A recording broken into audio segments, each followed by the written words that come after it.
मुतालबा नहीं है सेठा, मेरी सिट है।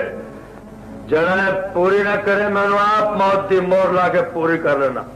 आप मेरे अस्सलाम वालेकुम, मैं तारक सानी ते तुसी देख रहे हो मेरा यूट्यूब चैनल रैबर इंटरटेनमेंट प्लस। अज सुल्तान दी बड़ी जबरदस्त फिल्म लैके तुहाडी खिदमत विच हाज़र हो रहे हैं। तो उस फिल्म का नाम है ऐलान। 5 मई 1978 बरोज़ जुमा रिलीज़ होने वाली एक black and white Punjabi film. इस फिल्म का जिहड़ा मौजू है लड़ाई मार कुटाई कतलो गारत सी। और इस फिल्म नू पहले जदों बुलाया गया तो इस फिल्म का नाम डंके दी चोट रखा गया, लेकिन जदों इस फिल्म नू रिलीज़ किया गया इसनू ऐलान के नाम तो रिलीज़ किया गया है। हुण पता नहीं सेंसर बोर्ड ने इतराज़ किया है या कोई होर वजह सी इसका नाम तब्दील क्यों किया गया। इस फिल्म का कारण सुल्तान राई, तेरी बदतमीजी इस वास्ते माफ। आसिया, सत्ते जावा जिन्ना कैफी, मैं अख चुकन वाले नू जिंदा कदे गजाला, अनसन पट्टी, तीनां नू धक्के मार के बंदा मल्लक बस निमो, फिर मेरा नाम है अदीब, तेरे शहर दा चप्पा चप्पा वेख जग्गू। इल्ताफ खान, जग्गी मलक, मैं ते आप हैरान हसे। मनीज ज़रीफ, हदायत कैफी, एनू लिखा है नासिर अदीब ने ते एदा म्यूजिक दिता है बख्शी वजीर ने। वैसे तो ये सारे गाने अच्छे सन, लेकिन एक जड़ा गाना उस दौर ही बड़ा मशहूर होया और बड़ा चलिया, नड्डे दे नाल है यारी नड्डा मलंग चा कीता ही। अनसन पट्टी साहब दी आवाज़ ही सी।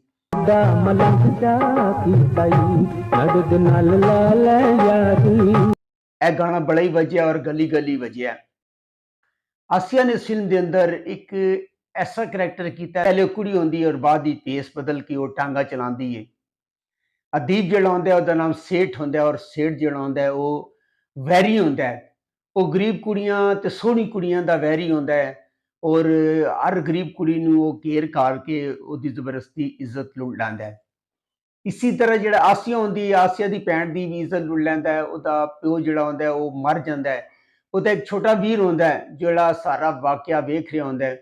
वो जदों आसिया घर आंदी आसिया नूं सारी हकीकत दसदा है और आसिया जिहड़ा फिर पेस बदल के टांगा चलांदी और टांगा चला के अपनी जिहड़ी भैन दी इज्जत दा जिहड़ा लुटेरा होंदा है उहनूं तलाश करदी है और अपने छोटे वीर नूं नाल रखदी है, ताकि क्योंकि उहनूं पता होंदा है कि कातिल किहड़े ने उहनूं पहचान रखदा है। जदों तिकर तू अंदर है जीरिया, असा तेरी रेहड़ी ते बैठ के चरता सिगरेट पीना है। जदों तू बाहर आना जग्गू ते अदीब मिल के वो इज्जत लुटदे ने उसदी। अदीब जिहड़ा होंदा है वो एक सैलमे का मालिक होंदा है और ये फिल्म बेसिक जिहड़ी बनाई गई वो ब्लैकिंग ते टिकट ब्लैक जिहड़ी सैलमा ते होंदी है ਉਹਦੇ ਉੱਤੇ ਬਣਾਈ गई है। और जिहड़ा सुल्तान रई होंदा है उसका नाम शीदा होंदा है और शीदा जिहड़ा होंदा है वो उस शहर का बदमाश होंदा है और जितने भी गैर कानूनी कम होंदे उन्हां कोल टैक्स वसूल करदा है। टिकटां जितने ब्लैक होंदियां उसका हिस्सा वो वसूल करदा है। उसका एक दोस्त होंदा है अच्छू, अच्छू का किरदार अदाकार अल्ताफ खान ने अदा किया है।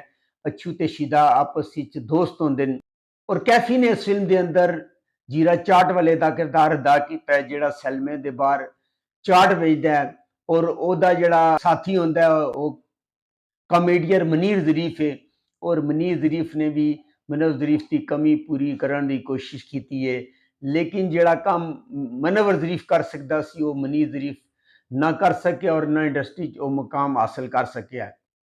आसिया जिहड़ी होंदी है राजू का पेस बदल के वो कातलां की तलाश विच होंदी है और इसदी मुलाकात शीदे दे नाल हो जाती है और शीदा उन्होंने बादर समझ के दोस्त समझ के अपने घर ले आंदा है और वो शीदे दे नाल ही रहना शुरू कर देंदी है। निमो ने इस फिल्म के अंदर छिमो का किरदार अदा किया है जिहड़ी शीदे सुल्तान राई दी भैन होंदी है और वो जदों वेखदी है राजू नूं, क्योंकि आसिया बड़ी खूबसूरत लग रही होंदी है, जो देखती है वो राजू ते डोरे पाना शुरू कर देंदी है, उन्होंने प्यार करना शुरू कर देंदी है। वो कहती है बई कि वाह वाह सोहना मुंडा है ते वो ते उत्ते डोरे पांदी है। हुण आसिया विचों जान छुड़ा रही होंदी है क्योंकि उन्होंने पता है कि मैं एक कुड़ी हाँ ते ऐ जिहड़ी ये गलफहमी का शिकार हो रही है। वो आप अपनी जान छुड़ाने की काफ़ी कोशिश करती है पर वो ओहदा पिछा नहीं छोड़ती, बाणे बाणे नाल उहने प्यार के डोरे पांदी है। गजाला ने इस फिल्म के अंदर आशी का किरदार अदा किया है ਜਿਹੜੀ ਕਿ ਅਦੀਬ ਦੀ ਭੈਣ ਹੁੰਦੀ ਹੈ। ਔਰ ਆਮ ਫਿਲਮਾਂ 'ਚ ਜਿਸ ਤਰ੍ਹਾਂ ਤੁਸੀਂ ਵੇਖਿਆ ਹੋਏਗਾ ਕਿ ਗਰੀਬ ਬੰਦਾ ਜਿਹੜਾ ਹੁੰਦਾ ਹੈ, ਉਹ ਸੇਠ ਦੀ ਧੀ ਪਿੱਛੇ ਜਾਂ ਭੈਣ ਪਿੱਛੇ ਪੈ ਜਾਂਦਾ ਹੈ, ਉਹਦਾ ਪਿੱਛਾ ਕਰਦਾ ਹੈ, ਉਹਨੂੰ ਪਿਆਰ ਦੀਆਂ ਆਫਰਾਂ ਕਰਦਾ ਹੈ।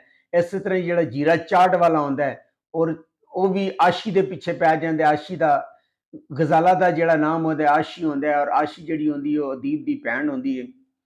ਔਰ ਜੱਗੀ ਮਲਕ ਨੇ ਅਦੀਬ ਦੇ ਸਾਥੀ ਦਾ ਕਿਰਦਾਰ ਅਦਾ ਕੀਤਾ ਹੈ। ਇਸ ਤਰ੍ਹਾਂ ਦੋ ਚਾਰ ਹੋਰ ਗੁੰਡੇ ਵੀ ਹੁੰਦੇ ਨੇ ਜਿਨ੍ਹਾਂ ਨੇ ਅਦੀਬ ਦੇ ਸਾਥੀ ਦਾ ਕਿਰਦਾਰ ਅਦਾ ਕੀਤਾ ਹੈ। ਔਰ ਜਿਹੜਾ ਬੱਚਾ ਹੁੰਦਾ ਹੈ ਉਹ ਕਤਲ ਦਾ ਗਵਾਹ ਹੁੰਦਾ ਹੈ, ਔਰ ਆਸਿਆ ਦੀ ਅਦੀਬ ਨਾਲ ਤੇ ਉਹਦੇ ਨਾਲ ਮੁਲਾਕਾਤ ਹੋ ਜਾਂਦੀ ਹੈ ਜਬਰੂ ਦੇ ਨਾਲ, ਔਰ ਉਹ ਇਸੇ ਕਿਸਮ ਦੀਆਂ ਗੱਲਾਂ ਕਰ ਰਹੇ ਹੁੰਦੇ ਨੇ ਕਿ ਫਲਾਂ ਦੀ ਇੱਜ਼ਤ ਲੁੱਟਣੀ ਹੈ, ਫਲਾਂ ਦੀ ਗਰੀਬ ਕੁੜੀ ਸੀ। ਤੇ ਆਸਿਆ ਨੂੰ ਸ਼ੱਕ ਹੋ ਜਾਂਦਾ ਹੈ। ਉਹ ਬਾਹਰ ਜਾਂਦੀ ਔਰ ਜਾ ਕੇ ਆਪਣੇ ਵੀਰ ਨੂੰ ਕਹਿੰਦੀ ਹੈ ਕਿ ਜਾ ਕੇ ਵੇਖ ਤੂੰ ਮੇਰੀ ਭੈਣ ਦੇ ਕਾਤਲ ਇਹ ਤੇ ਨਹੀਂ। ਉਹ ਜਦੋਂ ਅੰਦਰ ਆਉਂਦਾ ਹੈ ਤੇ ਅੰਦਰ ਜਿਹੜਾ ਅਦੀਬ ਹੁੰਦਾ ਹੈ, ਜੱਗੀ ਮਲਕ ਹੁੰਦਾ, ਉਹ ਚਲੇ ਜਾਂਦੇ ਔਰ ਉਹਨਾਂ ਦੀ ਜਗ੍ਹਾ ਦੂਸਰੇ ਦੋ ਬੰਦੇ ਆ ਕੇ ਬੈਠ ਕੇ ਤਾਸ਼ ਖੇਡਣਾ ਸ਼ੁਰੂ ਕਰ ਦਿੰਦੇ ਨੇ। ਔਰ ਉਹ ਆ ਕੇ ਦੱਸਦਾ ਹੈ ਕਿ ਨਹੀਂ ਇਹ ਬੰਦੇ ਨਹੀਂ ਹਨ। ਇਧਰ ਜਿਹੜੀ ਨਿੰਮੋ ਹੁੰਦੀ ਹੈ ਛਮੋ, ਉਹ ਜਦੋਂ ਰਾਜੂ ਤੇ ਡੋਰੇ ਪਾਉਂਦੀ ਔਰ ਉਹਨੂੰ ਘੇਰ ਕਰਕੇ ਪਿਆਰ ਮੁਹੱਬਤ ਦਾ ਇਜ਼ਹਾਰ ਕਰਨ ਤੇ ਮਜਬੂਰ ਕਰ ਦਿੰਦੀ, ਯਾਨੀ ਕਿ ਆਸਿਆ ਤੇ ਨਿੰਮੋ ਦੇ ਉੱਤੇ ਗਾਣਾ ਵੀ ਫਿਲਮਾਂਦ ਕੀਤਾ ਗਿਆ। ਔਰ ਜਦੋਂ ਉਹ ਪਿਆਰ ਦਾ ਇਜ਼ਹਾਰ ਕਰਦਾ ਉਹ ਮਜਬੂਰ ਹੋ ਕੇ ਦੱਸਣਾ ਚਾਹੁੰਦਾ ਹੈ। ਉਹਨਾਂ ਨੇ ਆਪਸ ਵਿੱਚ ਉਹ ਗਲੇ ਮਿਲਦੇ ਹੁੰਦੇ ਨੇ, ਇਤਨੀ ਦੇਰ ਹੀ ਸ਼ੀਦਾ ਆ ਜਾਂਦਾ ਹੈ। ਸ਼ੀਦਾ ਜਦੋਂ ਆਉਂਦਾ ਉਸ ਨੂੰ ਸਖਤ ਗੁੱਸਾ ਆਉਂਦਾ, ਯਾਰ ਇਹ ਮੇਰੀ ਭੈਣ ਤੇ ਡੋਰੇ ਪਾ ਰਿਹਾ, ਚੰਗਾ ਮੇਰਾ ਦੋਸਤ ਹੈ। ਉਹ ਛੁਰੀ ਕੱਢਦਾ ਔਰ ਛੁਰੀ ਕੱਢ ਕੇ ਉਹਨੂੰ ਕਤਲ ਕਰਨ ਲੱਗਦਾ ਹੈ, ਲੇਕਿਨ ਆਸਿਆ ਜਿਹੜੀ ਹੁੰਦੀ ਉਹ ਭੱਜ ਕੇ ਅੰਦਰ ਚਲੀ ਜਾਂਦੀ ਹੈ। ਤੇ ਜਿਹੜਾ ਉਹਦਾ ਛੋਟਾ ਵੀਰ ਹੁੰਦਾ ਕਹਿੰਦਾ ਖੁਦਾ ਦਾ ਵਾਸਤੇ ਮੇਰੀ ਭੈਣ ਨੂੰ ਨਾ ਮਾਰੀ। ਤੇ ਇੱਥੇ ਆ ਕੇ ਸਿਤਾਰੇ ਨੂੰ ਪਤਾ ਚੱਲਦਾ ਹੈ ਕਿ ਜਿਹੜਾ ਰਾਜੂ ਹੈ ਉਹ ਅਸਲੀ ਕੁੜੀ ਹੈ। ਇਸ ਸੀਨ ਦੇ ਅੰਦਰ ਨਮੋ ਦੇ ਜਿਹੜੇ ਐਕਸਪ੍ਰੈਸ਼ਨ ਹੁੰਦੇ ਨੇ ਉਹ ਬੜੇ ਹੀ ਜ਼ਬਰਦਸਤ ਹੁੰਦੇ ਨੇ। ਔਰ ਉਹ ਕਹਿੰਦੀ ਹੈ ਮੈਂ ਤੇ ਮਾਰੀ ਗਈ ਹਾਂ, ਮੈਂ ਤੇ ਲੁੱਟੀ ਗਈ ਹਾਂ, ਮੈਂ ਇੱਕ ਕੁੜੀ ਨੂੰ ਮੁੰਡਾ ਸਮਝ ਕੇ ਪਿਆਰ ਕਰਦੀ ਰਹੀ। ਜਿਹੜਾ ਜੀਰਾ ਹੁੰਦਾ ਹੈ ਚਾਟ ਵਾਲਾ, ਉਹ ਵੀ ਆਸ਼ੀ ਦੇ ਪਿੱਛੇ ਪਿਆ ਹੁੰਦਾ ਹੈ, ਗਾਣੇ ਵੀ ਹੁੰਦੇ, ਨਸਬਾਜੀ ਹੁੰਦੀ, ਪਿਆਰ ਵੀ ਹੋ ਜਾਂਦਾ ਹੈ।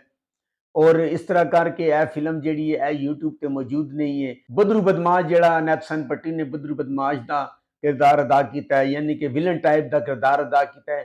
ਜਿਹੜੇ ਹੀਰੋ ਦਾ ਕਿਰਦਾਰ ਅਦਾ ਕਰਦੇ ਸਨ, ਜਿਹੜੇ ਫਿਲਮਾਂ ਦਾ ਥੰਬ ਹੁੰਦੇ ਸਨ, ਸਿਤਾਰੇ ਨੇ ਇਹਨੂੰ ਮਜਬੂਰ ਕਰ ਦਿੱਤਾ ਕਿ ਉਹ ਵਿਲਨ ਦਾ ਕਿਰਦਾਰ ਅਦਾ ਕਰਨ। ਔਰ ਇਹ ਫਿਲਮ YouTube ਤੇ ਮੌਜੂਦ ਨਹੀਂ ਹੈ।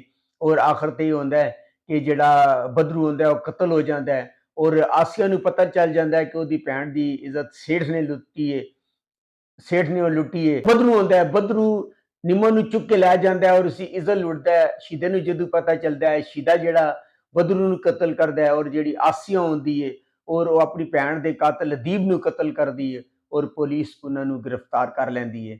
ਇਹ ਫਿਲਮ ਬੜੀ ਜ਼ਬਰਦਸਤ ਹੈ ਔਰ ਬੜੀ ਹੀ जानदार ਫਿਲਮ ਹੈ ਔਰ YouTube ਤੇ ਮੌਜੂਦ ਨਹੀਂ ਹੈ। ਅਗਰ ਤੁਹਾਨੂੰ ਮੇਰੀ ਮਾਲੂਮਾਤ ਅੱਛੀ ਲੱਗੀ ਹੋਵੇ, ਮੇਰੇ ਚੈਨਲ ਨੂੰ ਲਾਈਕ ਕਰੋ, ਸਬਸਕ੍ਰਾਈਬ ਕਰੋ ਤੇ ਸ਼ੇਅਰ ਕਰੋ ਤੇ ਨੈਕਸਟ ਵੀਡੀਓ ਤੱਕ ਰੱਬ ਰਾਖਾ।